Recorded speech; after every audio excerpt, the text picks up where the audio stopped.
Bismillahirrahmanirrahim. Assalamualaikum warahmatullahi wabarakatuh.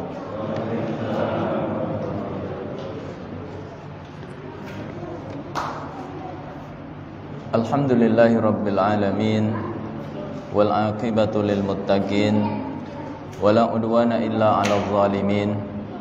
Wassalatu wassalamu ala asyrafil mursalin, imamil muttaqin, nabina wa habibina maulana Muhammadin wa ala alihi wa sahbihi wa man tabi'ahum bi ihsanin ila yaumiddin. Amma ba'd. Faqala Allahu azza wa jalla fi kitabihil karim, a'udzu billahi minasyaitonir rajim. Ya ayyuhalladzina amanu ruk'u wasjudu wa'budu rabbakum waf'alul khaira la'allakum tuflihun. Hadirin jamaah salat maghrib Masjid Al-Furqan yang dimuliakan Allah Subhanahu wa taala. Alhamdulillah kita dikumpulkan oleh Allah dalam nikmat yang sangat besar, yaitu berinteraksi dengan hadis-hadis Rasulullah sallallahu alaihi wasallam. Mudah-mudahan ini menjadi bukti bahwa kita semua adalah umat beliau yang mencintai beliau. Di dalam sebuah hadis, ketika ada seorang sahabat bertanya kepada Rasulullah sallallahu alaihi wasallam, "Ya Rasulullah, mata sa'ah?" Ya Rasul, kapan kiamat itu? Maka Rasulullah balik bertanya, "Wa ma a'datta laha?" Apa yang kamu persiapkan untuk menghadapinya? Jadi yang terpenting bukan masalah kapan kiamatnya, tapi yang terpenting adalah bekal apa yang sudah kita persiapkan untuk menghadapinya.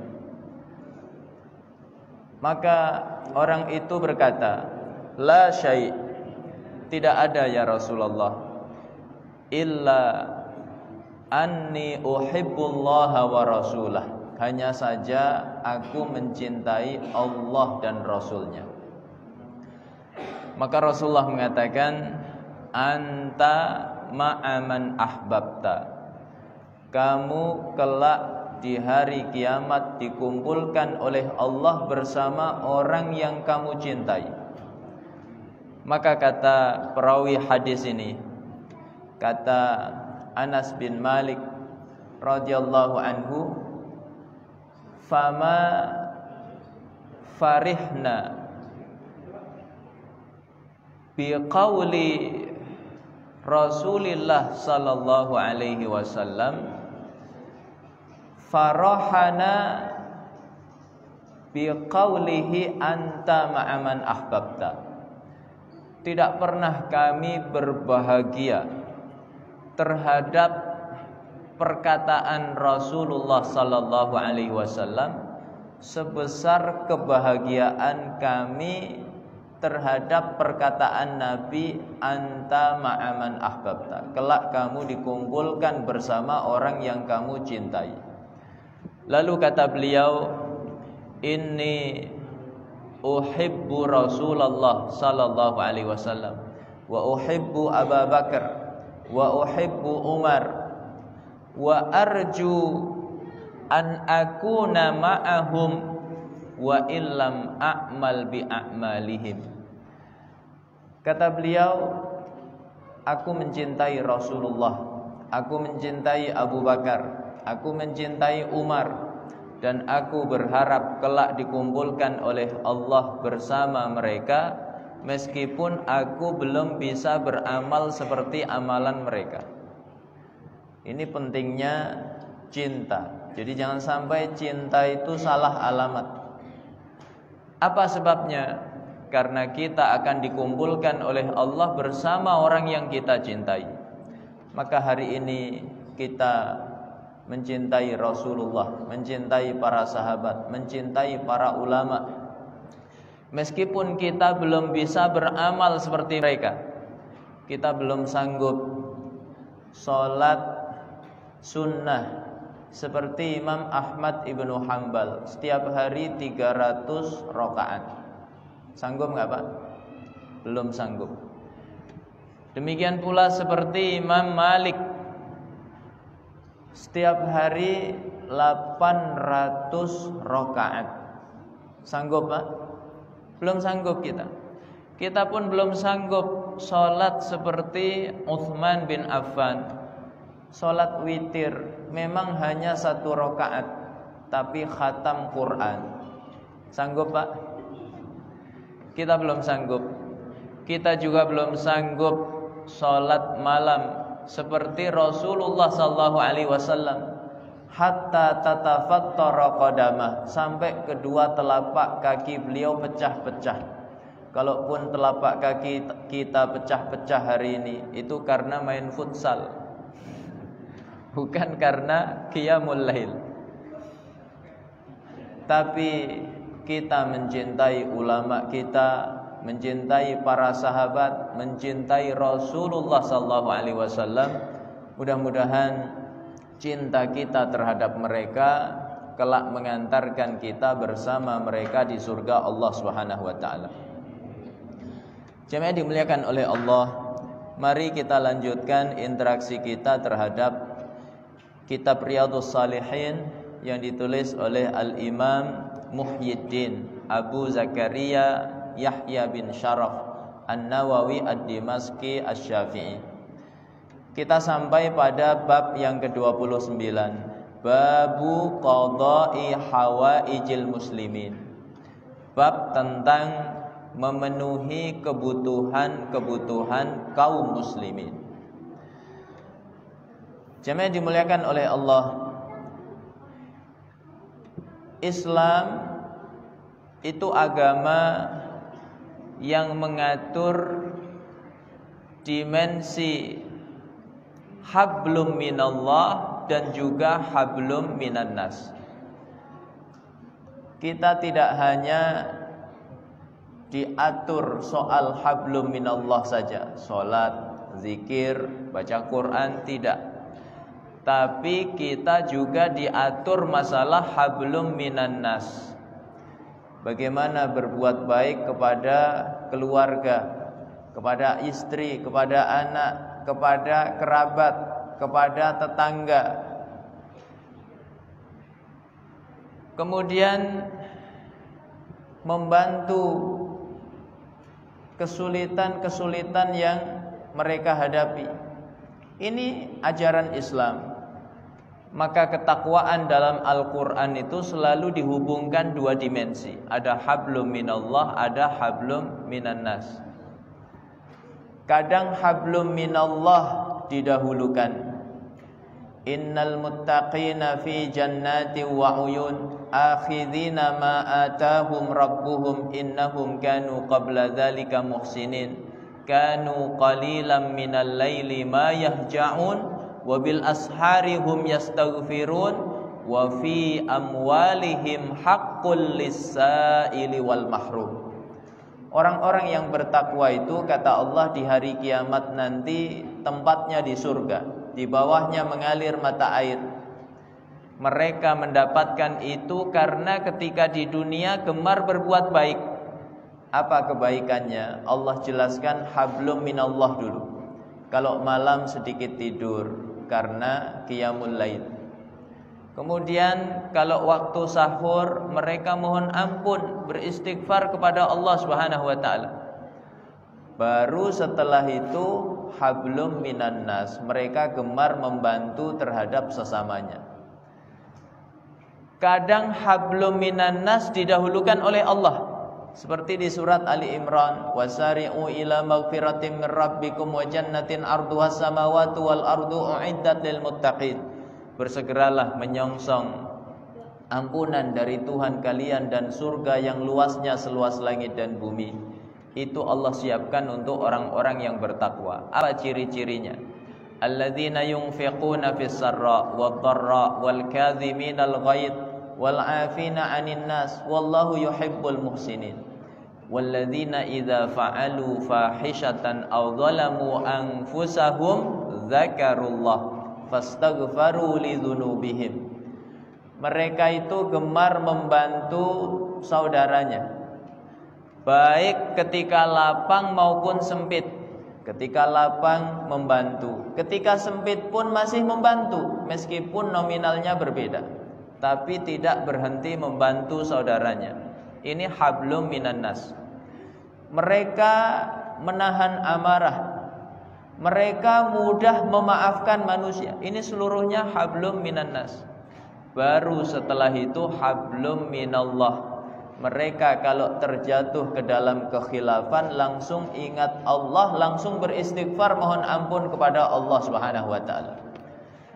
Jadi agama Islam mengatur seluruh dimensi kehidupan, baik yang kaitannya hablum minallah maupun hablum minan nas. Nah, yang dibahas di dalam bab ini adalah yang terkait hablum minan nas, yaitu qada'u hawaijil muslimin, memenuhi kebutuhan-kebutuhan kaum muslimin. Jamaah yang dimuliakan oleh Allah, seperti biasa Imam Nawawi mengutip ayat yang berkaitan dengan bab, baru kemudian hadis-hadis Rasulullah SAW. Hanya ada satu ayat, kemudian hanya ada dua hadis di dalam bab ini. Ayat yang dikutip oleh Imam Nawawi yang saya sampaikan di muqaddimah tadi, yaitu surat Al-Hajj ayat 77.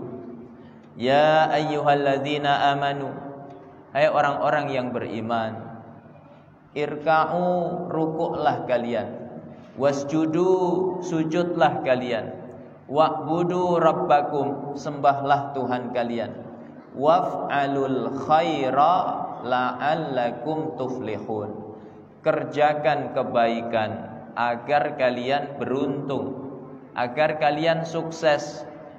Sukses di dunia, sukses di akhirat.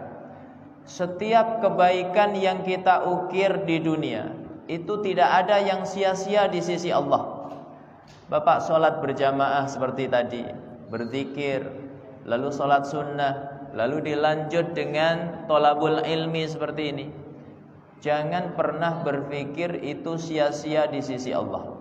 Tidak ada satupun kebaikan kita yang sia-sia di sisi Allah. Seluruhnya ada manfaatnya. Terkadang balasannya Allah percepat di dunia. Apakah menyangkut kebaikan untuk diri kita, ataukah menyangkut kebaikan untuk keluarga kita, anak istri kita, ya. Seperti itulah sejarah bercerita kepada kita. Nabi Ibrahim alaihissalam dilempar ke dalam api yang menyala. Saking besarnya api hari itu, kaumnya Nabi Ibrahim bingung. Ini gimana cara melemparnya? Karena apinya besar sekali. Jangankan dari jarak dekat, jarak jauh saja itu panasnya terasa. Bapak pernah lihat ya berita kebakaran hutan? Apinya besar atau kecil, Pak? Besar. Maka jangankan dari jarak dekat, jarak jauh saja terasa panasnya. Maka datanglah iblis menjelma sebagai manusia, seorang kakek. Iblis berkata, gampang, lempar saja pakai manjanik. Manjanik tahu Pak? Ketapel besar. Maka dilempar Nabi Ibrahim, jatuh persis di tengah-tengah api yang menyala tadi. Nabi Ibrahim sebelum dilempar itu membaca hasbunallah wa ni'mal wakil, ni'mal maula wa ni'man nasir. Zikir ini belakangan viral karena ada seorang polisi salah menafsirkan. Orang baca hasbunallah wa ni'mal wakil, berarti siap-siap perang dia. Zikir ini adalah kepasrahan seorang hamba terhadap Tuhannya, terhadap Allah Subhanahu wa taala. Hasbunallah, cukuplah Allah penolong kita. Allah lah sebaik-baik penolong. Maka atas izin Allah, begitu api sudah padam, rupanya Nabi Ibrahim tidak terbakar sedikit pun. Tidak rambutnya, tidak kulitnya, ya, bahkan seujung kukunya pun tidak terbakar sama sekali. Apa sebabnya? Allah menyuruh api menjadi dingin. Qulna ya naru kuni bardan wa salaman ala Ibrahim. Wahai api, jadilah dingin dan selamatkan Nabi Ibrahim.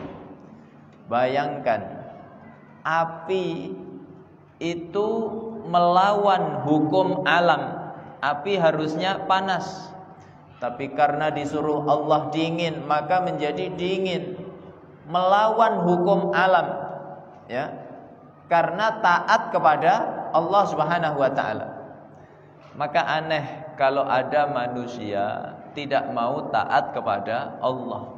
Api saja taat kepada Allah Subhanahu wa taala, ya. Jadi Nabi Ibrahim diselamatkan oleh Allah. Maka jangan meremehkan kebaikan sekecil apapun itu. Zikir yang sama dulu dibaca oleh Rasulullah dan para sahabat dalam peristiwa Hamra'ul Asad, perang yang terjadi sehari setelah perang Uhud. Luka kaum muslimin belum sembuh, darah masih menetes, luka masih menganga, kesedihan belum hilang. Tiba-tiba hari berikutnya mereka diserang oleh orang-orang kafir. Orang-orang kafir ingin meluluh lantakkan Madinah, ingin menghancurkan kaum muslimin mumpung mereka lemah. Apakah kaum muslimin takut? Diabadikan dalam surat Ali Imran, alladzina qala lahumun nas innan nasa qad jama'u lakum fakhshawhum fazadahum imana wa qalu hasbunallah wa ni'mal wakil. Orang-orang menakut-nakuti kaum muslimin, musuh kalian mengepung kalian, takutlah kalian. Apakah mereka takut? Ternyata tidak. Bahkan bertambah iman mereka. Mereka mengatakan hasbunallah wa ni'mal wakil. Sama persis seperti yang dibaca oleh Nabi Ibrahim alaihissalam. Ibrahim diselamatkan oleh Allah, sama Rasulullah dan para sahabat diselamatkan oleh Allah. Orang-orang kafir gentar dengan keberanian kaum muslimin sambil membaca hasbunallah wa ni'mal wakil. Maka orang-orang kafir lari tunggang langgang, kaum muslimin menang tanpa pertempuran. Makanya sebagian ulama ahli sejarah mengatakan perang Uhud yang menang kaum muslimin. Apa sebabnya? Karena peristiwa berikutnya yaitu Hamra'ul Asad. Ini efek dari perang Uhud, kelanjutan dari perang Uhud. Kaum muslimin menang, orang kafir lari tunggang langgang, ya. Kemudian sama-sama zikir, cuma berbeda redaksi. Ya, kalau tadi hasbunallah wa ni'mal wakil, maka berikutnya adalah la haula wa la quwata illa billahil aliyyil azim. Dalam sejarah Islam, salah satu episode perang melawan tentara Romawi, bukan Romawi, Persia, ya. kaum muslimin dipimpin oleh Muhammad bin Qasim. Tentara Persia dipimpin oleh Azdamhar. Kaum muslimin naik kuda, tentara Persia naik gajah. Ada 80 ekor gajah besar-besar, dilengkapi peralatan perang. Gajah lawan kuda, logikanya menang mana, Pak? Menang gajah. Maka kuda-kuda kaum muslimin kocar-kacir oleh gajah-gajah tentara Persia. Di saat yang genting itu, kemudian Muhammad bin Qasim menyeru kaum muslimin untuk berzikir. Apa zikirnya? La haula wala quwata illa billah. Tidak ada daya dan kekuatan kecuali hanya milik Allah Subhanahu wa taala, ya. Kata Nabi, istaksiru min qauli la haula wala quwata illa billah. Perbanyaklah kalian berzikir la haula wala quwata illa billah. Apa sebabnya? Fa innaha tadfa'u tis'an wa tis'ina minadh dharri adnaha alhammu. Karena zikir la haula wala quwata illa billah itu bisa menghilangkan 99 kesulitan. Yang paling ringan adalah kesedihan, ya.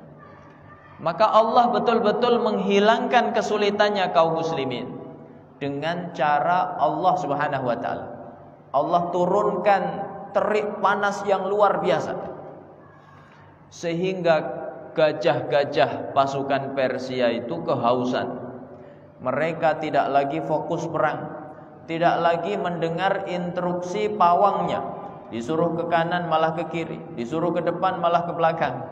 Sehingga gajah-gajah itu memporak-porandakan pasukan Persia sendiri. Maka kaum muslimin diberi kemenangan oleh Allah Subhanahu wa taala, ya. Begitu kebaikan itu mengundang keberkahan dari Allah. Terkadang untuk diri kita, terkadang untuk anak kita, ya. Contoh, Pak, Imam Nawawi, penulis kitab ini Riyadhus Shalihin, ulama besar di abad ke-7 Hijriah, 631, ya, sampai berapa? 676. Usia beliau hanya 45 tahun saja. 45 tahun, tapi Masya Allah berkahnya luar biasa. Beliau menulis banyak sekali kitab, ya. Yang kita nggak asing ada Arba'in An-Nawawiyah, Riyadhus Shalihin, Al-Azkar, ya, Majmu' Syarah Muhadzab, Al-Minhaj Syarah Sahih Muslim Ibnul Hajjaj, ya. Dan masih banyak lagi.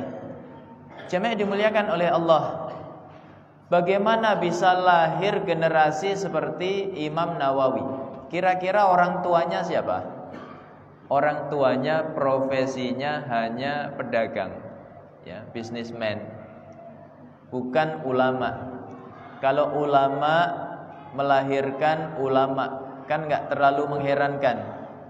Bapaknya ustadz, anaknya jadi ustadz. Bapaknya kiai, anaknya jadi kiai. Bapaknya hafid, anaknya hafid. Nggak terlalu menarik. Tapi seorang pedagang mencetak anak menjadi ulama besar. Apa rahasia? Ya, yaitu amal saleh yang dilakukan oleh ayahnya. Ayahnya ini adalah orang saleh, pedagang yang saleh, pedagang yang jujur, tidak pernah mengurangi takaran timbangan, tidak pernah mencampur beras asli dengan beras plastik, ayam segar dengan ayam tiren, daging sapi dengan daging babi, tidak pernah. Ayahnya jujur, maka berkah kejujuran yang dilakukan oleh ayahnya, anaknya diberkahi oleh Allah menjadi ulama besar. Dan ini kisah yang selalu berulang di setiap masa, ya. Abad pertama Hijriah ada Khalifah Umar bin Abdul Aziz. Abad kedua ada Abdullah ibnu Mubarak. Abad kelima ada Imam Ghazali. Abad ketujuh ada Imam Nawawi, dan seterusnya. Terus berulang di setiap masa. Orang tua yang saleh, anaknya diberkahi oleh Allah Subhanahu wa taala. Dan itulah isyarat ayat Allah di surat Al-Kahfi yang sering kita baca kalau hari Jumat atau malam Jumat. Wa ammal jidaru fakana li ghulamaini yatimaini fil Madinah wa kana tahtahu kanzul lahuma wa kana abuhuma salihan fa arada rabbuka ay yablugha ashuddahuma wa yastakhrija kanzahuma rahmatan mir rabbik wa ma fa'altuhu an amri dzalika ta'wilu ma lam tasti' alaihi sabra. Adapun dinding yang roboh itu kenapa aku tegakkan? Kata Nabi Khidir, karena di bawahnya terdapat harta simpanan milik 2 orang anak yatim yang tinggal di sebuah kota, yang dulu ayah mereka adalah ayah yang saleh. Kata Imam Ibnu Katsir, hadhil ayatu dalilun bi anna ar-rajula salih yubaraku lahu fi dzurriyyatihi. Ayat ini dalil betapa orang yang saleh keturunannya diberkahi oleh Allah Subhanahu wa taala. Maka bapak-bapak jangan meremehkan amal saleh sekecil apapun itu. Termasuk ngaji begini, jangan diremehkan. Barangkali dengan ngaji seperti ini kelak anak kita diberkahi oleh Allah Subhanahu wa taala. Imam Ghazali, bapaknya itu cuma pengrajin bulu domba, tapi pengrajin yang soleh. Selain rajin sholat berjamaah, dia rajin menuntut ilmu. Dia sering menghadiri majelis ilmu. Satu hari beliau hadiri majelis fikih. Maka beliau berdoa kepada Allah, ya Allah, jadikan anakku ahli fikih. Lalu satu hari beliau hadir majelis hikmah, nasihat. Ya Allah, jadikan anakku ahli hikmah. Maka dua-duanya diijabah oleh Allah.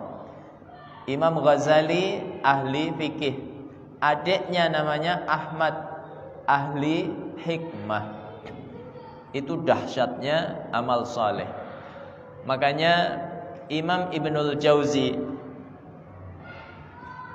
seorang ulama besar di abad ke-6, beliau lahir 5 tahun setelah Imam Ghazali wafat, ya, atau 3 tahun, lupa saya. Kalau enggak 3 tahun, 5 tahun.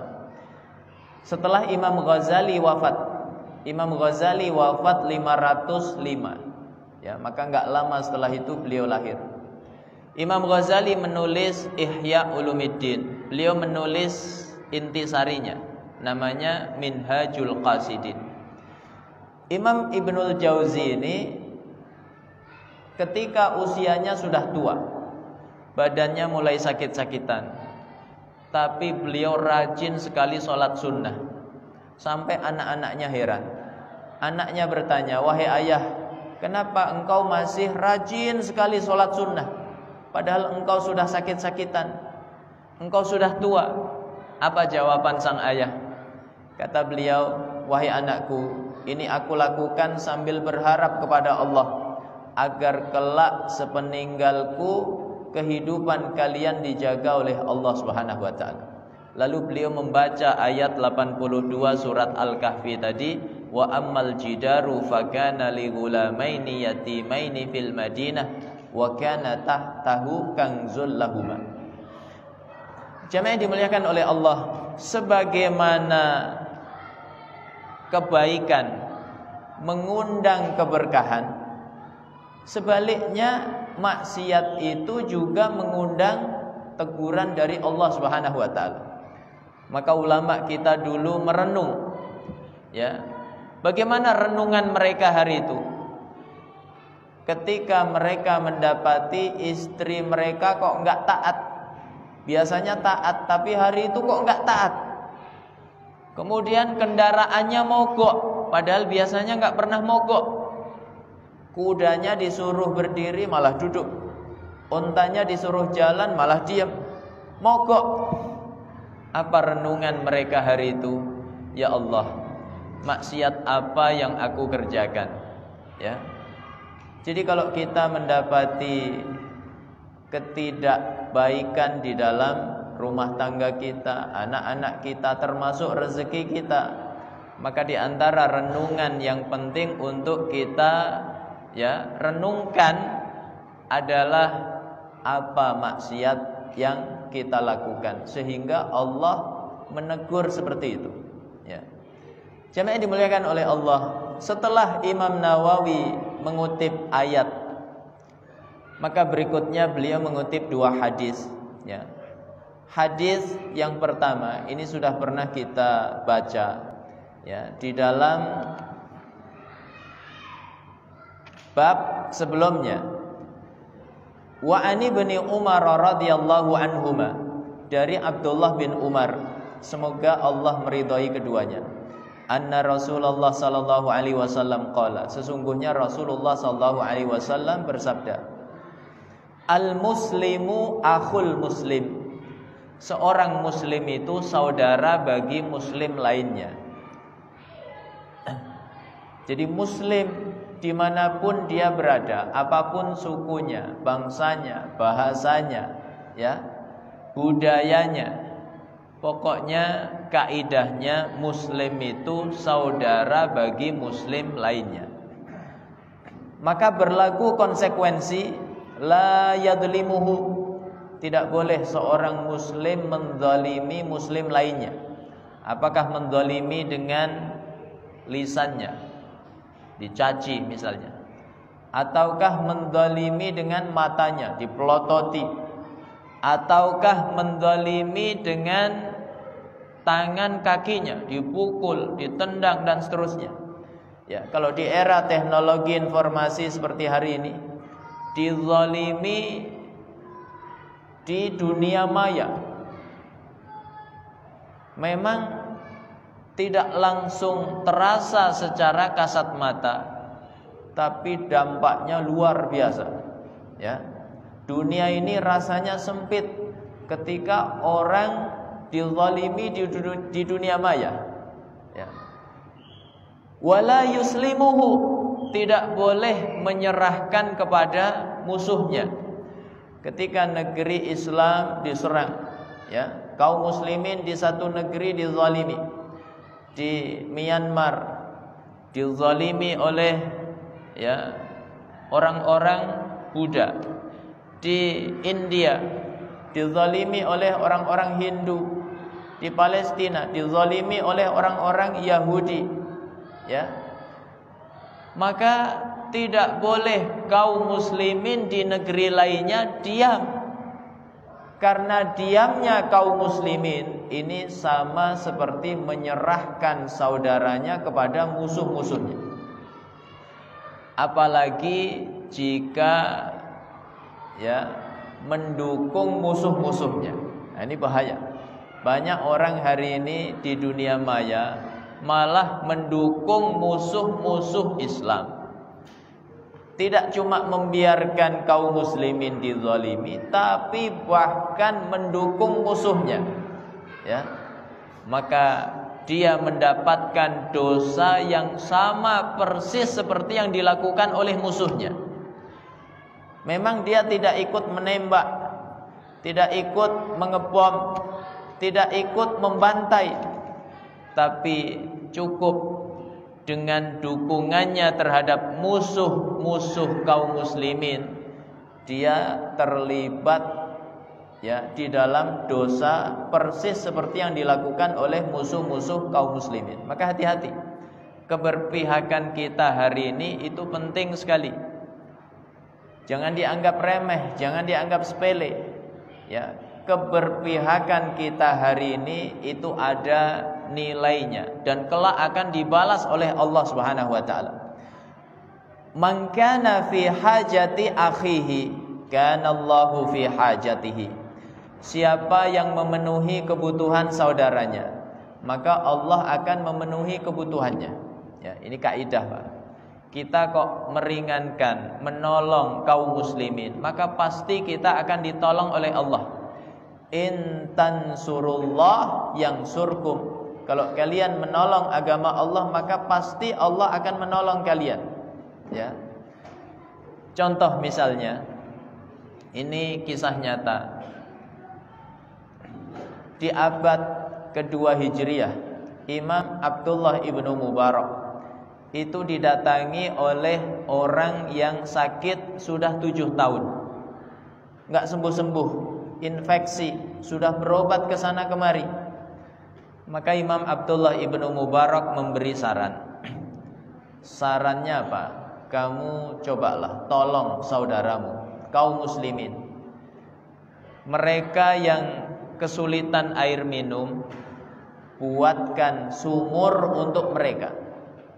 Maka begitu dia membangun sumur untuk kaum muslimin yang kesulitan air minum, sumur selesai dibangun, airnya dinikmati oleh kaum muslimin, seketika penyakitnya disembuhkan oleh Allah Subhanahu wa taala. Orang yang menolong saudaranya ditolong oleh Allah, ya. Demikian pula di Arab Saudi ada cerita TKW. TKW ini berangkat ke Saudi, padahal dia belum lama melahirkan. Kalau habis melahirkan maka dia harus menyusui. Orang harusnya menyusui tapi nggak menyusui, maka sakit luar biasa. Tapi kalau dia bilang bahwa dia menyusui, nanti pasti tidak diizinkan untuk berangkat. Sementara dia butuh uang, ya. Akhirnya setiap hari dia sering izin ke kamar mandi. Apa yang dia lakukan? Ya, lama sekali di kamar mandi. Dia membuang ASI-nya, air susunya, supaya tidak sakit. Maka majikannya curiga, wanita itu sensitif. Akhirnya dia tahu bahwa pembantunya ini menyusui, ya. Majikannya saat itu divonis kanker payudara, ya, bahkan harus operasi. Maka karena dia tahu pembantunya ini menyusui, disuruh pulang. Berapa tiket pulang pergi ke Indonesia? Dikasih, ya, susui anakmu selama 2 tahun. Gajimu sebulan sekian, kali 2 tahun sekian. Ini gajimu, ini tiketmu. Kalau kamu sudah selesai menyusui, silahkan balik ke sini lagi. Betapa, ya, kebaikan itu mengundang pertolongan Allah. Orang yang menolong saudaranya pasti ditolong oleh Allah Subhanahu wa taala. Ya, dan terkadang Allah menolong itu cash. Ketika dia kontrol ke rumah sakit, dokter kaget luar biasa. Karena apa? Kankernya ini bersih seketika, hilang sama sekali, sehingga tidak perlu operasi. Ya, begitulah kata Nabi, siapa yang membantu kebutuhan saudaranya, maka pasti Allah akan membantunya. Wa man farraja an muslimin, ya, siapa yang melapangkan dari seorang muslim kurbatan. Apa kurbah itu? Ma ahamman nafsa wa ghammal qalba. Sesuatu yang membuat hati sedih, membuat, ya, hati gundah, itu disebut kurbah. Ya, kalau diterjemahkan, ya, kesulitan. Siapa yang melapangkan kaum muslimin dari kesulitannya, farrajallahu anhu biha kurbatan min kurabi yaumil qiyamah, maka Allah akan menghilangkan kesulitannya kelak di hari kiamat. Ya. Jadi kalau kita hari ini menolong saudara kita, maka di hari kiamat kita ditolong oleh Allah. Hari ini kita hilangkan kesulitan saudara kita, di hari kiamat kesulitan kita dihilangkan oleh Allah Subhanahu wa taala. Ini pentingnya, ya, memenuhi kebutuhan kaum muslimin. Jemaah yang dimuliakan oleh Allah, betapa banyak di dalam hadis-hadis Nabi disebutkan ada orang masuk surga itu karena perkara-perkara yang hari ini diremehkan oleh manusia, ya, sekedar menyingkirkan duri dari jalan. Rupanya itu yang memasukkan dia ke dalam surga. Bapak lihat ada kerikil di jalan, ya, ada paku misalnya, lalu Bapak tendang supaya tidak ada saudara kita yang menginjaknya. Bisa jadi itulah jalan kita ke surga. Makanya ulama dulu ketika membantu kebutuhan kaum muslimin, itu mereka bersungguh-sungguh, tidak menjadikannya sebagai sampingan, tapi mereka sungguh-sungguh. Contoh, Imam Abdullah ibnu Mubarak yang saya kisahkan tadi, ulama besar di abad kedua Hijriah, 118 Hijriah sampai 181 Hijriah. Beliau ulama yang rutin memberangkatkan tetangga, kemudian penuntut ilmu, termasuk ulama-ulama yang fakir miskin itu diberangkatkan haji. Seluruhnya dibiayai oleh beliau. Ya, maka kalau hari ini ada yang berangkatkan imam masjid umroh haji, berangkatkan muadzin umroh haji, ini mengikuti siapa? Imam Abdullah ibnu Mubarak. Di salah satu perjalanan haji beliau, ya, ini masyhur sekali kisah ini. Dulu orang berangkat haji itu bekalnya banyak, termasuk bekalnya itu ternak, ya. Tujuannya untuk dimakan di perjalanan. Karena dulu belum ada ATM, Pak. Ya, kalau hari ini cukup selembar ATM, yang penting isinya banyak. Ya. Jangan ATM nggak ada isinya. Maka di antara bekal yang beliau bawa merpati untuk disembelih di perjalanan. Rupanya merpati ini di tengah perjalanan mati. Kalau mati bangkai. Kalau bangkai halal apa haram, Pak? Haram. Maka dibuang oleh beliau di tempat sampah yang beliau lewati. Gak lama setelah rombongan itu berlalu, terdengar kasak kusuk di tong sampah itu. Rupanya ada seorang muslimah mengambil bangkai merpati tadi, lalu dibawa masuk ke rumahnya. Imam Abdullah ibnu Mubarak sensitif. Masa seorang muslimah mengambil bangkai? Ini enggak wajar ini. Maka diketuk pintunya. Assalamualaikum. Waalaikumsalam. Kenapa tadi engkau mengambil bangkai yang kami buang? Bukankah itu haram? Kata muslimah itu, betul, itu haram bagi Tuhan, tapi halal bagi saya. Lalu dia menceritakan kehidupannya.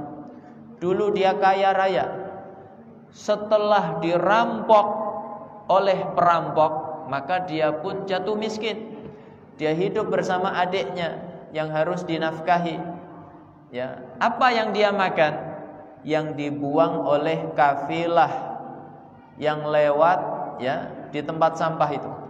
Itulah makanan dia sehari-hari. Maka Imam Abdullah ibnu Mubarak langsung panggil bendaharanya. Bendahara sini. Masih berapa bekal kita? Ya, masih sekian dinar.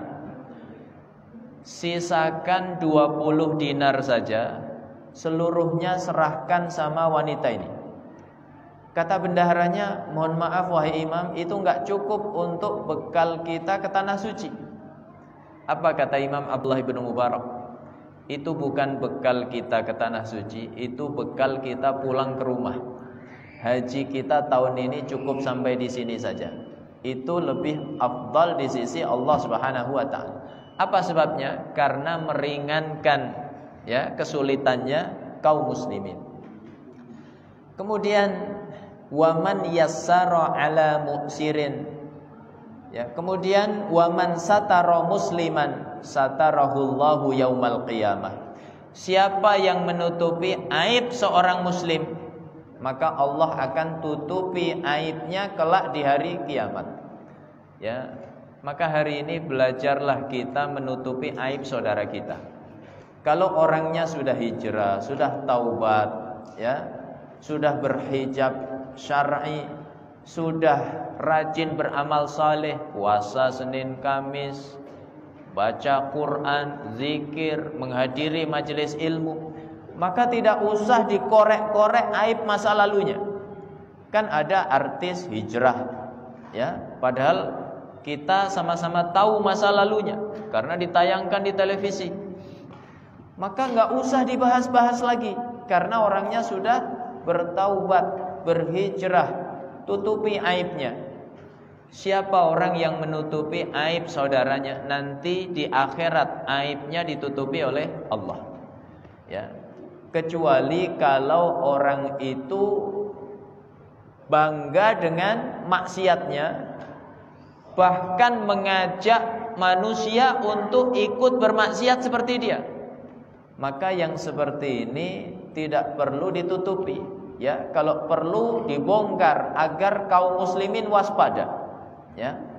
Contoh misalnya, Pak, orang sudah tidak mau berhijab, lalu dia koar-koar,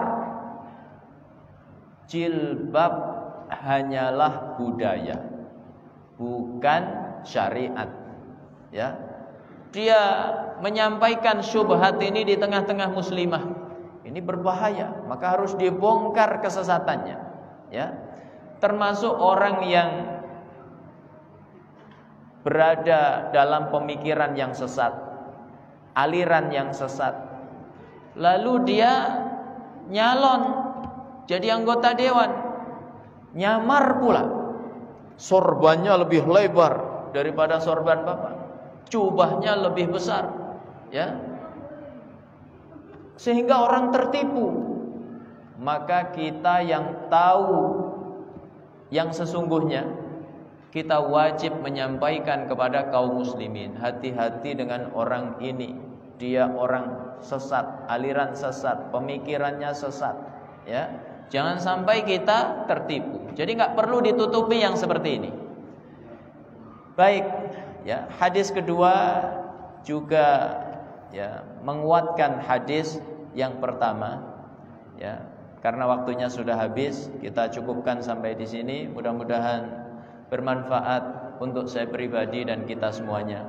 Kalau ada yang benar semata-mata dari Allah. Kalau ada yang salah, ini kekhilafan saya mohon maaf yang sebesar-besarnya. Aqulu qouli hadza wa sallallahu ala nabiyyina Muhammad wa ala alihi wa sahbihi wasallam. Wa subhanakallahumma bihamdik asyhadu an la ilaha illa anta astaghfiruka wa atubu ilaik. Assalamualaikum warahmatullahi wabarakatuh.